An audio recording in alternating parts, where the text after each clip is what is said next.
नमस्कार, स्वागत है आपका लोकसभा टीवी पर। मैं हूं मनोज वर्मा और आप देख रहे हैं हमारा खास कार्यक्रम संवाद।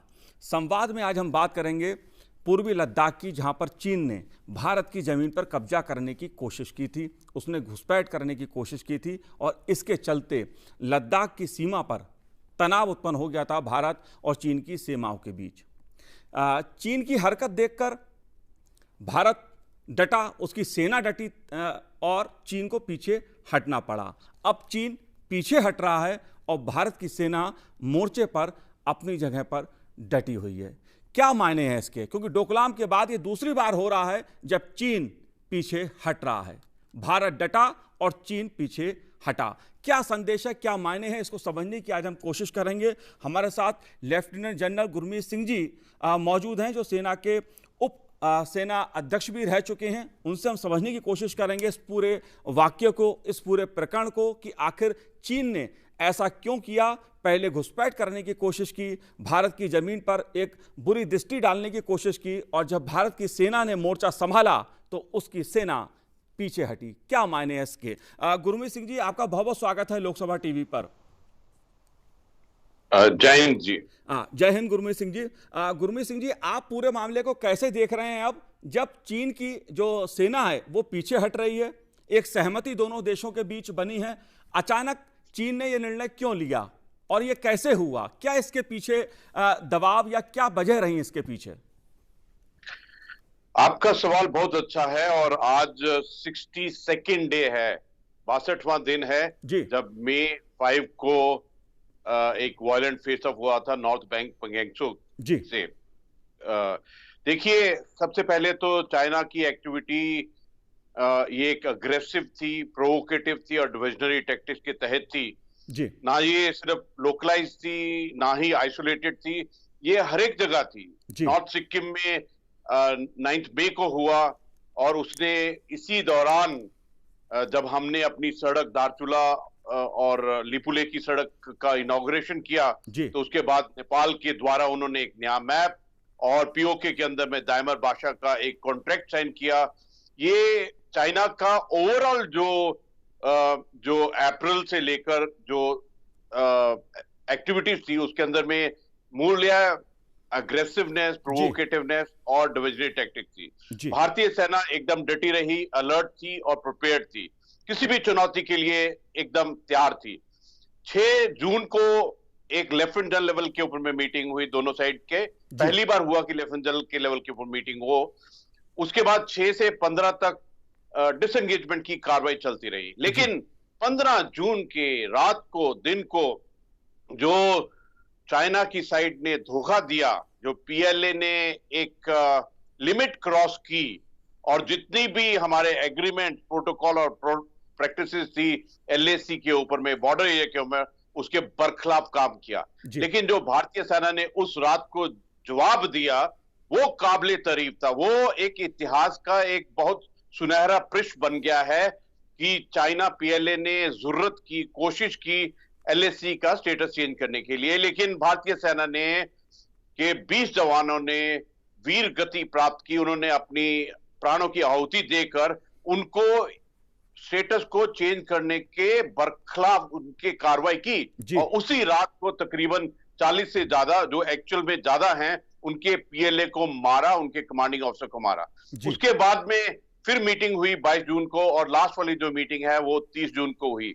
अभी की जो स्थिति इस प्रकार है कि अभी एलएसी ईस्ट लद्दाख के अंदर में टेंशन भी है, अपनी अपनी तैयारी भी है और बातचीत भी हुई है और डिसएंगेजमेंट भी शुरू हो गया है। आपने बहुत सुंदर सवाल किए हैं, उस सुंदर सवाल के अंदर में 2 शब्द बहुत प्यारे हैं कि चाइना ने ये क्यों किया और दूसरा अभी पीछे हटने का निर्णय क्यों लिया। देखिए, पहले बात तो चाइना ने क्यों किया।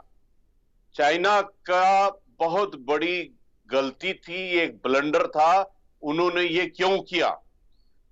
उनकी जो पीएलए है उसका जो फरेब, झूठ और जो उनका प्रोपेगेंडा था जिसके ऊपर में बहुत उछलते थे, जो पूरा दुनिया को बताते थे कि पीएलए एक बहुत अच्छी फोर्स है, बहुत एफिशिएंट है, हमारे जवानों ने उस झूठ फरेब को एकदम पूरी दुनिया के सामने में लाके खड़ा कर दिया कि वो तो एक सोल्जर कहने के भी लायक नहीं है, क्योंकि वो तो सिर्फ एक पॉलिटिकल पार्टी की एक फोर्स है और कुछ नहीं है। और दूसरी बात यह है कि उस रात को जो उन्होंने ट्रस्ट तोड़ा, जो भारत ने पिछले 45 साल के और इंडिया चाइना बॉर्डर के ऊपर में कोई गोली फायर नहीं की थी, जो ट्रस्ट टूटा, वो सबसे बड़ी बात थी। और मैं तो ऐसे कहूंगा उसने क्यों किया, क्योंकि बहुत कारण हो सकते हैं, लेकिन मुख्य कारण ये है कि उनकी जो इंटरनल स्टेबिलिटी है वो चरमरा गई है जी। उनके जो लोग हैं, चाइना के लोग, वो अपनी लीडरशिप से सवाल करने लगे हैं, क्योंकि पूरा विश्व खड़ा हो गया उनके अगेंस्ट में। जिस प्रकार उन्होंने कोविड के बारे में झूठ बोला और लोगों को बहकावे में रखा और अभी तक सच्चाई से फैक्ट्स एंड फिगर नहीं बताए हैं, तो दुनिया के 130 देश बोल रहे हैं कि इंडिपेंडेंट इन्वेस्टिगेशन होना चाहिए। दुनिया के 15 से ज्यादा लोग बोल रहे हैं कि ताइवान ने ज्यादा अच्छा काम किया है, ताइवान एक डेमोक्रेसी और अच्छा सिस्टम है और इसको वर्ल्ड हेल्थ असेंबली जो हुई थी उसके अंदर में ऑब्जर्वर की तरह लेना चाहिए। अभी 27 से ज्यादा देश खड़े हो गए हैं कि हांगकांग में अत्याचार कर रहा है। देखिए उसने क्यों किया, उसकी ये गलती है, एरर है, ब्लंडर है, इसमें कोई शक नहीं होना चाहिए। और ये कहां की सूझबूझ है चाइना की, एक सिविलाइजेशन की, कि एक ही समय के ऊपर में हर एक फ्रंट के ऊपर में कर दीजिए आप। वो साउथ चाइना सी में भी झगड़ा कर रहा है, ईस्ट चाइना सी में झगड़ा कर रहा है, ताइवान के साथ झगड़ा कर रहा है और हर एक जगह झगड़ा कर रहा है गुरमीत जी। और वो और जो पाकिस्तान दोनों जो इकट्ठे कोल्यूसिवनेस से काम करने की कोशिश कर रहे हैं। पाकिस्तान तो है ही एक फेल्ड स्टेट, एक रोग स्टेट, और जो प्रॉक्सी और झूठ के ऊपर में काम करता है वो भी अपनी हरकतें भारत के विरुद्ध करने की कोशिश कर रहा है। लेकिन आपने देखा है किस प्रकार ईस्ट लद्दाख और किस प्रकार कश्मीर वैली के अंदर में गुरमीत सिंह जी, ये बात सब सही है, दुनिया के सामने है कि चीन की जो विस्तारवादी सोच है वो पूरी दुनिया के लिए एक खतरा बन रही है, जो उसकी सोच है जिस तरह की। लेकिन सवाल एक और उठ रहा है यहाँ पर। मैं कांग्रेस पार्टी के पूर्व अध्यक्ष राहुल गांधी का भी यहाँ जिक्र करना चाहूँगा। कुछ और लोग भी हैं जो सोशल मीडिया पे इस तरह के सवाल उठाते हैं। हालांकि मैं उसको जरूरी नहीं समझता कि उस पर सफाई दी जाए, लेकिन हमारी सेना ने भी बात कही और मैं अपनी सेना पे भरोसा करता हूं, अपनी सरकार पे भरोसा करता हूं। लेकिन आप सेना के उप सेना अध्यक्ष रहे हैं, लेफ्टिनेंट जनरल रहे हैं, आपने उस इलाके में मोर्चा संभाला है, दुश्मन की रणनीति को आप जानते हैं। मैं ये जानना चाहता हूं, क्योंकि बार बार इस तरह का सवाल आता है कि क्या चीन हमारी सीमा में घुस के आया था, ये वापस कहां से हुआ, वो स्थिति क्या थी, इस लोकल स्थिति क्या थी, चीन कहां पर था और कहां से वापस हुआ है? देखिए आपने बहुत सुंदर सवाल किया है और मैं ये बताना चाहता हूं कि देखिए मैं एक सैनिक हूं, सोल्जर हूं, मैं किसी भी पॉलिटिशियन के कमेंट्स के ऊपर में कमेंट नहीं करता हूं, लेकिन सोच और विचार पर अवश्य कमेंट करूंगा जी। ये जो सोच और विचार रहा है, शक, शंका और सवाल का, ये डाउट का जो सवाल है, इसके ऊपर मैं अवश्य अपना व्यक्तित्व दूंगा। देखिए भारत के प्रधानमंत्री जी ने बहुत बेटुक स्पष्ट तरीके से 19 जून को जो विपक्षी पार्टियों के सामने में कुछ एक पॉइंट रखे थे और बहुत देखिए एक त्रिशूल की तरह उन्होंने 3 पॉइंट बोले कि no intrusion, no post taken, no change in status quo. ये जो बोला ना, no change of status quo of LAC, इसके पीछे देखिए 20 जवान, उनके कमांडिंग ऑफिसर ने अपने प्राणों की आहुति दी है। उन्होंने अपनी प्राणों की आहुति दी है इसलिए कि एलएसी के ऊपर चाइना और पीएलए ने हिमाकत की थी, कोशिश की थी कि वो उसका एक टेंट लगा दे, बस इसी बात के ऊपर में। क्योंकि जो हमारा देश का सैनिक है उसके लिए सोवरेनिटी और टेरिटोरियल इंटीग्रिटी से बढ़कर कुछ नहीं है जी। अगर कोई उसकी तरफ 1 इंच की तरफ भी देखेगा ना तो बिल्कुल बर्दाश्त नहीं है। दूसरा, प्रधानमंत्री जी ने बहुत सुंदर 3 और चीजें कही, कहा कि the sacrifice of the soldiers will not go in when, और उन्होंने कहा जिन्होंने प्रोवोक किया है उनको रिस्पांस दिया जाएगा और एक कैपेबिलिटी के आधार के ऊपर में रिस्पांस दिया जाएगा। तीसरी बात उन्होंने कहा और बहुत अच्छी तरह से कि सोवरेनिटी और टेरिटरी के ऊपर में कोई कॉम्प्रोमाइज नहीं है। और प्रधानमंत्री जी ने जो 3 जुलाई को एक एक राष्ट्र का एकता का संकेत दिया। 11,000 फुट पे जाकर जवानों के साथ, उनके संग, उनके कंधों के ऊपर में हाथ लगाकर, और जो उनकी पीठ थपथपाकर जो कहा, उन्होंने कहा कि Galwan is our, Ladakh is our pride. और उन्होंने कहा कि रिस्पॉन्स और लेसन दिया है बिना नाम लिए। जो आपने शब्द बोला है विस्तारवाद, उसके बाद बारे में बोला, उन्होंने कहा जी कि देखिए जो चीन है उसने एग्रेसिव प्रोवोकेटिवनेस दिखाई है टेरिटरी के मामले में। उसने यहां ही नहीं, हर एक जगह के ऊपर में वो ये एक्सपेंशनिज्म का कार्रवाई करता है। वो हर एक जगह उसका बॉर्डर डिस्प्यूट है। कौन सी जगह है जहां पर उसका बॉर्डर डिस्प्यूट नहीं है? और प्रधानमंत्री जी ने कितना सुंदर तरीके से कहा कि अगर आपको शांति चाहिए तो आपको शक्ति होनी चाहिए। और वो भी कहां कहा? वहां तब कहा जब वो जवानों के साथ में थे। और मेरे को बहुत दुख होता है कि हमारे बीच में कुछ लोग ऐसे हैं जो ऐसे सवाल करते हैं। देखिए आज एक किसी ने सवाल किया है कि प्रधानमंत्री जी अपोलोजाइज करें। अरे देखिए आप बात क्या कर रहे हैं? अपोलोजाइज करना चाहिए चाइना को, अपोलोजाइज करना चाहिए पीएलए को। आपकी नजर कहां है? आपका चाइना प्रॉक्सी के हिस्से क्यों बनते जा रहे हैं? आप एंटी इंडिया बात क्यों करते हैं? आप चाइना के media war, info war, propaganda war, जो उनका इकोनॉमी वॉर है, वो क्या करते हैं?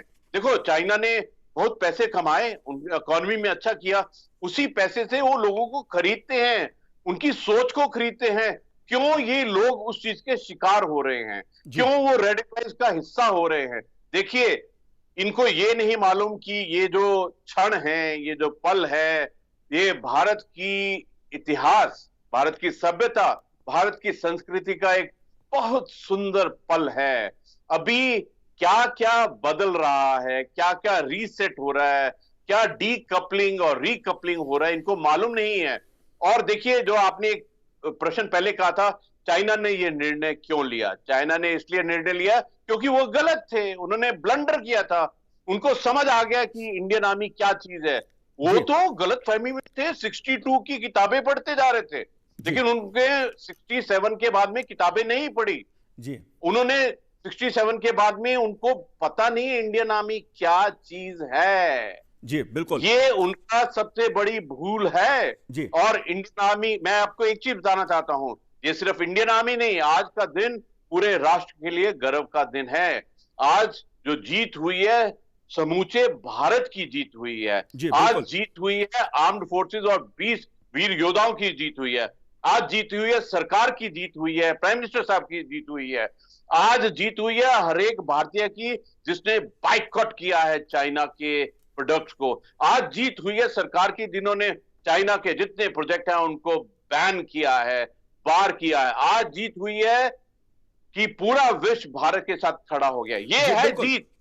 लेफ्टिनेंट जनरल गुरमीत सिंह जी, आखिरी सवाल मेरा आपसे यह है कि हमने चीन को डोकलाम में तगड़ा एक चुनौती दी उसको, और वो वहां से भी पीछे हटा। लद्दाख में हमारी सेना डटी, हमारी सरकार डटी और चीन पीछे हटा। लेकिन चीन की जो पैतरेबाजी रही है, चीन की जो चालबाजी रही है, क्या उस पर अब स्थायी रूप से लगाम लगेगी? अब चीन ऐसा दुस्साहस तो दोबारा नहीं करेगा? हमारी परीक्षा लेने की कोशिश तो नहीं करेगा? हमारे संयम को परखने की कोशिश तो नहीं करेगा? आपका सवाल बहुत ही अच्छा है और मैं आपको धन्यवाद देता हूं इस सवाल पूछने के लिए जी। देखिए चीन को जून अगस्त 2017 जो 73 डेज था स्टैंड ऑफ, तभी समझ जाना चाहिए था कि भारत क्या है इस क्षण के ऊपर में। वो नहीं समझा, उसने गलती की, ब्लंडर की अप्रैल के एंड में और मई के शुरू में। और देखिए चीन एक पुरानी सिविलाइजेशन है, हजारों साल की सिविलाइजेशन है। इसके लोग अच्छे हैं, लेकिन इनका जो विस्तारवाद, जो इनका सीसीपी है और जो इनकी सोच है कम्युनिस्ट की सोच, वो ठीक नहीं है। और देखिए मैं आपको एक चीज बताना चाहता हूं, चीन तभी डरेगा जब आपके अंदर में स्ट्रेंथ होनी चाहिए। सबसे बड़ा लेसन जो 2017 और 2020 का है जी, वो ये है कि हमारी जो क्षमता है, मिलिट्री कैपेबिलिटी, कैपेसिटी और स्किल है, हमारा जो अभी जो हमारा जो रुख है, मिशन है, वो है हार्ड डिसीजन, जो रेजोल्यूट, रिजॉल्व, नेशनल विल। देखिए, जो अभी भारत ने पिछले साल 5 अगस्त 2019 को पार्लियामेंट में, आपकी ही जगह में, लोकसभा में, जो पेटुक रेड लाइन लगाई है ना, भारत के गृह मंत्री, भारत के प्रधानमंत्री ने, सरकार ने, वो कहा है कि पीओके गिलगिट बाल्टिस्तान वापस लिया जाएगा जी, अक्साई चिन वापस लिया जाएगा। और जो नवंबर 2019 को सर्वे ऑफ इंडिया ने मैप इशू किया है लेकर, आप उसको करीबी से देखिए। अक्साई चिन हमारा है, पीओके गिलगिट हमारा है, हमारा बॉर्डर अफगानिस्तान के साथ है 136 किलोमीटर का। चाइना और पाकिस्तान का बॉर्डर है ही नहीं जी, और अगर बॉर्डर है ही नहीं है तो चाइना पाकिस्तान इकोनॉमिक कॉरिडोर कभी नहीं हो सकता है।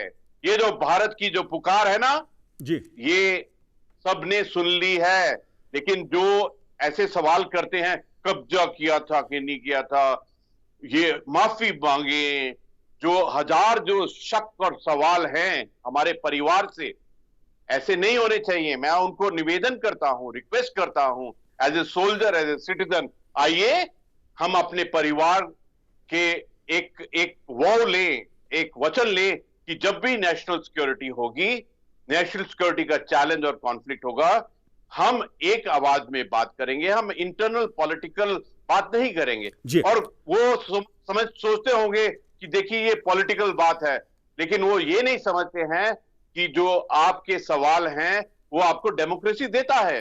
भारतीय जवान और भारतीय सेना 5 चीजों में बिलीव करती है। सबसे पहले हमारी कॉन्स्टिट्यूशन की कसम लेती है, वो लेती है। दूसरा, डेमोक्रेसी के अंदर में फेथ है।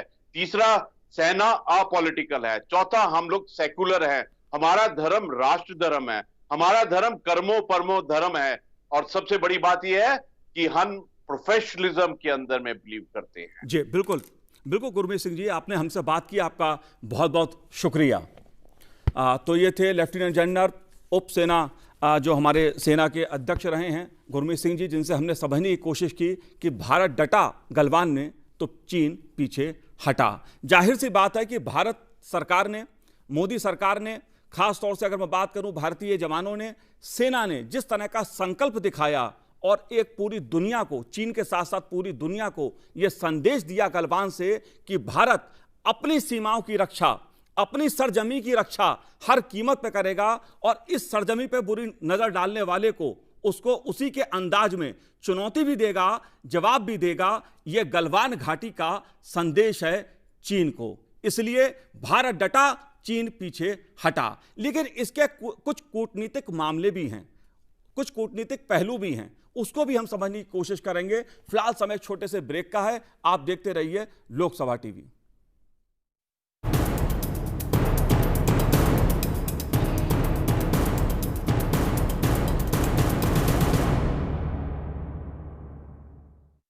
ब्रेक के बाद आपका स्वागत है। आप देख रहे हैं हमारा खास कार्यक्रम संवाद, और संवाद में हम जानने समझने की कोशिश कर रहे हैं कि पूर्वी लद्दाख सीमा पर चीन ने जो गुस्ताखी करने की कोशिश की थी, भारत की सरजमी पर जिस तरह की उसने नज़र डालने की कोशिश की थी, और भारतीय सेनाओं ने, भारत सरकार ने जिस तरह से डटकर उस चुनौती का मुकाबला किया, आखिरकार चीन की सेना को पीछे हटना पड़ा, अपने कदम पीछे खींचने पड़े। इसके क्या कूटनीतिक मामले क्या हैं? हमने ब्रेक पर जाने से पहले लेफ्टिनेंट जनरल गुरमीत सिंह जी से समझने की कोशिश की थी कि ये पूरा जो मामला है रक्षा की दृष्टि से क्या इसके पूरे पहलू हैं, क्या मायने हैं इसके। अभी मेरे साथ इस समय जुड़े हुए हैं राजीव नयन जी। राजीव नयन जी, आपका बहुत बहुत स्वागत है लोकसभा टीवी पर। धन्यवाद। राजीव नयन जी रक्षा विशेषज्ञ हैं, रक्षा मामलों के जानकार हैं, साथ ही कूटनीतिक मामले जो हैं, जो देशों के बीच जो कूटनीतिक रिश्ते जिस तरह से बनते बिगड़ते हैं, उस पर भी उनकी पैनी नज़र रहती है। और इस समय पूरी दुनिया में अगर कूटनीतिक दृष्टि से देखा जाए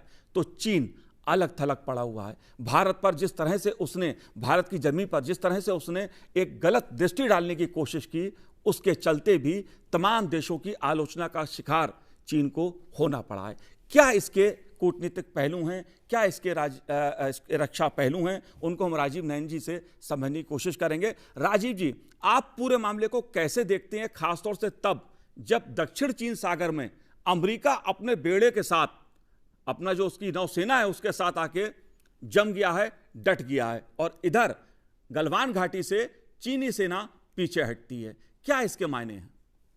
देखिए, इसके मायने तो काफी स्पष्ट है कि चीन ने जो गुस्ताखी, बेवकूफी भरी अपनी एक जो रणनीति की शुरुआत की थी कोरोना काल में, जब पूरा का पूरा विश्व परेशान था, लॉकडाउन, पूरी वर्ल्ड में लॉकडाउन हो गई थी, किस तरह से कोरोना के संकट से निपटा जाए, वैसे समय में जैसे अप्रैल में भी खबरें आ रही हैं, उसने भारत की सीमा में प्रवेश करने का प्रयास किया।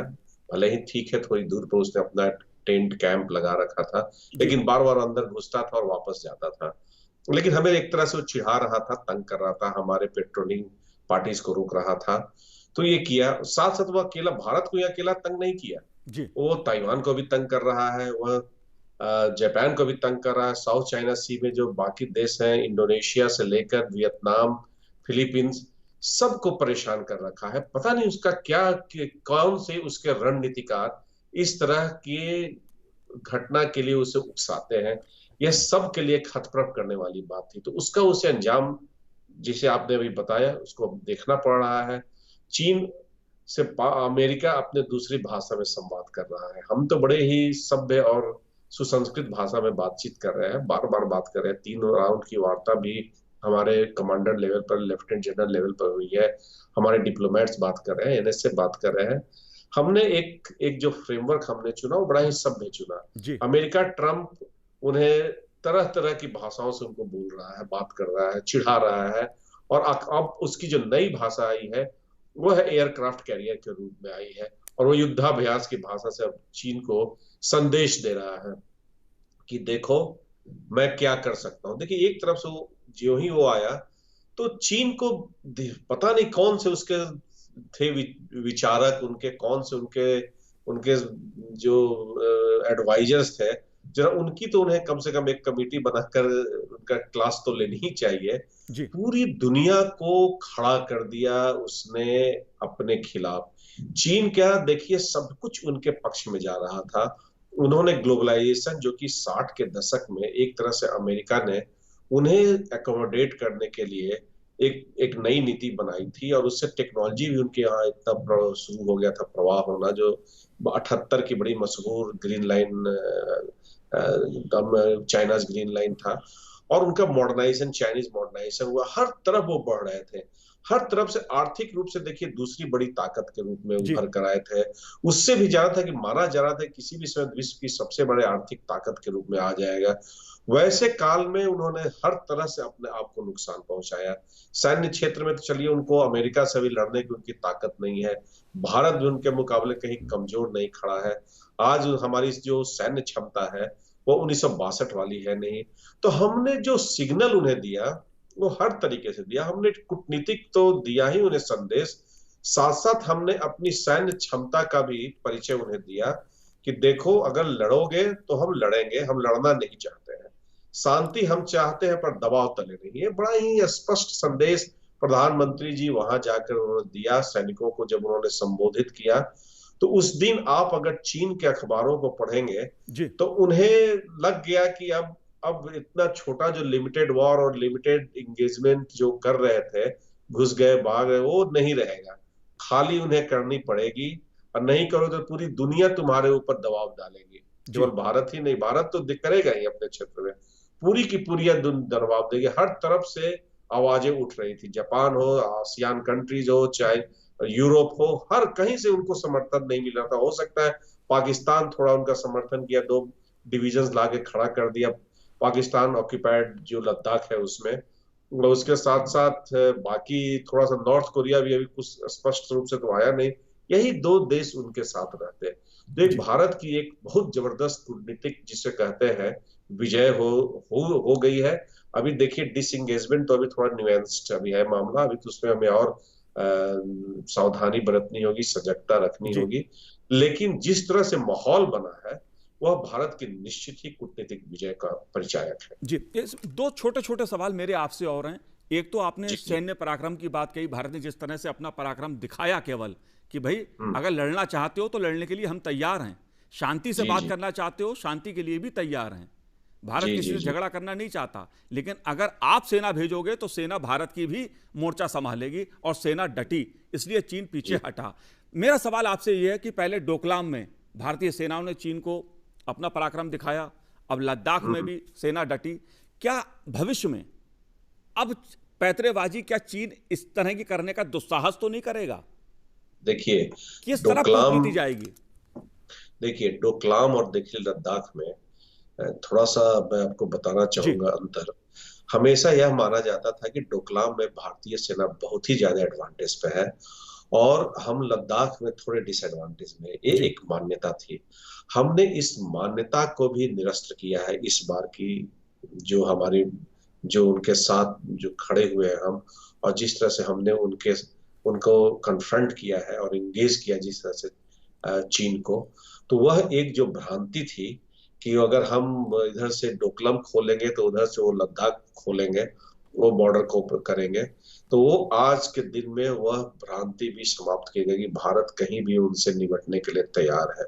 वह तीसरा मोर्चा ईस्टर्न सेक्टर हो, वेस्टर्न सेक्टर हो या मिडिल सेक्टर हो, भारत हर जगह मजबूती से डटेगा। और देखिए आज के दिन में हमारे जो हथियार हैं, जो हमने पिछले अपने मॉडर्नाइजेशन किया है पिछले कुछ वर्षों में, वो कहीं चीन को कहीं पीछे छोड़ दिया है।